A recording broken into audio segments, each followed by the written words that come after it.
Igihozo Nshuti Mireille uzwi cyane nka Fiona muri filime y'uruhererekane Indoto ndetse wakunzwe muri filime nka Papa Sava n'izindi zitandukanye yagiye akina. Uyu usibye kuba ari n'umukinnyi wa filime asanzwe kandi ari umushoramari agakora ibijyanye no gutunganya imigati igaburirwa abageni imwigezweho ariyo keke cyangwa se gato. Gusa uyu munsi umukinnyikazi wa filime nyarwanda yasohoye itangazo anyomoza amakuru amaze iminsi acicikana ku mbuga nkoranyambaga izi dukoresha hano mu gihugu cyacu cy'u Rwanda zicaho amajwi, amafoto ndetse n'amashusho, urugero nka Instagram, TikTok, Facebook, YouTube ndetse n'izindi nyinshi zigiye zitandukanye.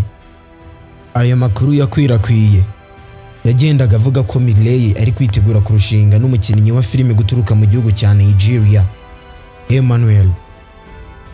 Gusa uyu mukobwa kugeza uyu munsi yabyihakanya avuye inyuma ndetse atangaza n'amagambo akomeye gusaba kutari buze gucikwa kuko nuko umusozo w'inkuru ufitiye icyo yatangaje uko ababyeyi be bakiriye iyi nkuru ndetse n'aya mafoto. Reka nguhe ikaze hano kuri NB Izuma inkuru zacu kuri kwawe. Wibuke kwiyunga natwe ukande like kandi subscribe ufungure inzogera kujya tubana buri munsi.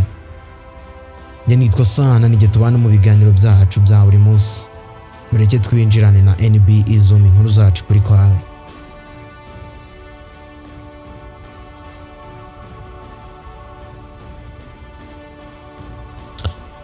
Mu ntangiriro z'iki cyumweru ku mbuga nkoranyambaga cyane cyane kuri X yahoze ari Twitter hacicikanye urupapuro rw'ubutumire invitation rwerekana ko ku itariki 15 Ukuboza 2025 Igihozo Nshuti Mireille azakora ubukwe na Emmanuel.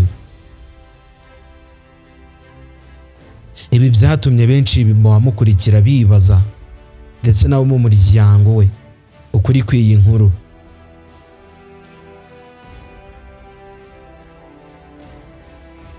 Nyuma yo kubona ayo makuru yakomeje gusakara cyane, Mireille yifashishije urukuta rwe rwa Instagram kugira ngo asobanure ukuri kubiri inyuma abafana be bataba mu gihirahiro ndetse ashireho ukuri ku by'umuryango urimo kumubaza. Ese koko umukobwa wacu ugiye gukora ubukwe kandi utarabitubwiye? Izo zose ni impungenge ababyeyi bayi bafite. Mireille yavuze ko ibyo byose ari ibihuha bidafite ishingiro. Anongeraho ko n'ifoto yagaragaye ariyo bifotozanyije mu mwaka wa 2023 ubwo Emmanuel yari yaje mu Rwanda mu iserukiramuco rya sinema.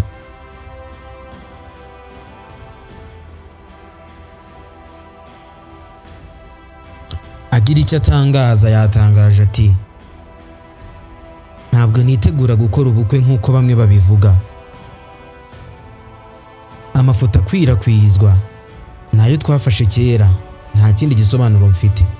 Gukora amafoto nayo mu mwaka wa 2023 ubwo uriya mukinnyi wa filime yazaga hano mu iserukiramuco mu Rwanda. Bifotozanyije mu rwego rw'uko ari umukinnyi mugenzi wanjye, nta kindi kibyihishe inyuma. Nawe ubwe mumubajije yabasobanurira ukuri. Ndasaba abafana banjye kutizera amakuru adafite gihamya njyewe ntitangarije, ndetse n'ababyeyi banjye bashira intimba.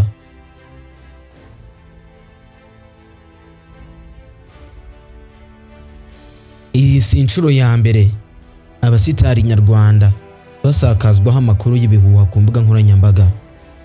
Izo navuze zose zikoresha amajwi, amafoto ndetse n'amashusho. Gusa by'umwihariko nka Facebook, YouTube, TikTok, Instagram na X yahoze ari Twitter ndetse no ku bitangazamakuru bigiye bitandukanye.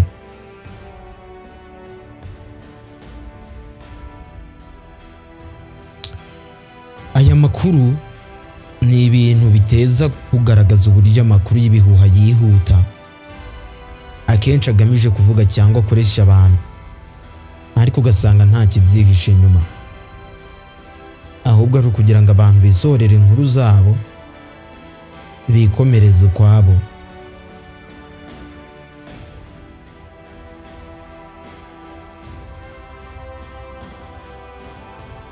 Miley kandi yakomeje avuga ko mbere ya tariki 8 Nzeri 2025 umwe mu bo bakorana yamweretse iyo invitation amubaza impamvu atabatumiye mu bukwe bwe. Undi usibye kumusubiza ko ayo makuru ataraya nyayo usibye bihuha, nawe ubwe yifashe ku kantu amubaza ati ese ni gute nagira ubukwe kandi mukabiyoberwa mwebwe duhorana akanya ku kandi? Ese ni gute naba ngiye gukora ubukwe nkabihisha timu yanjye kandi nzi ko nzakenera support yayo?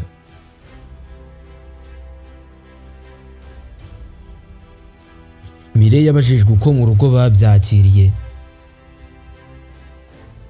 Yavuze ko akigera iwabo yahamagawe abazwa impamvu yapanze ubukwe, amubaza n'ibya invitation ndetse n'umusore atigeze abereka by'umwihariko w'umunyamahanga,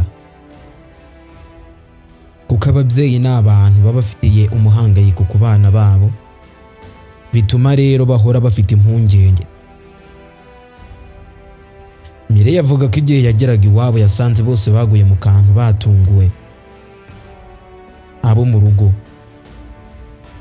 arabasobanurira, gusa ntibumvaga neza ukuntu umukobwa wabo yari agiye gukora ubukwe kandi atarigeze ababwira cyangwa se atarigeze abereka umusore. Gusa Miley we yari afite ukuri ahagazeho kandi afite ibimenyetso bimufasha kwemeza ababyeyi be ko ibyo abantu bakwirakwiza ku mbuga nkoranyambaga byose bitakwiye kwemerwa.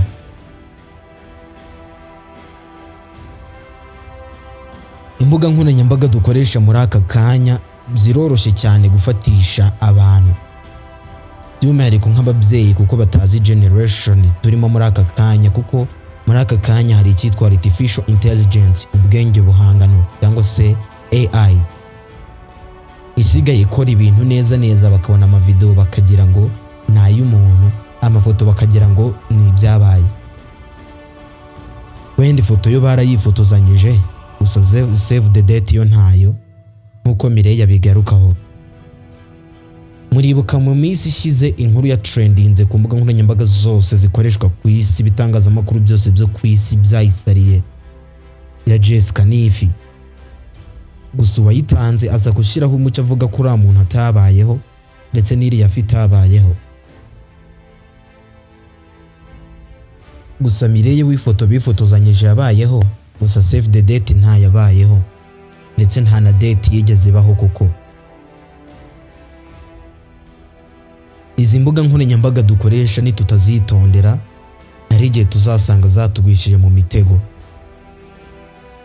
Ese wowe izi mbuga nkoranyambaga dukoresha uyu munsi uzibona ute?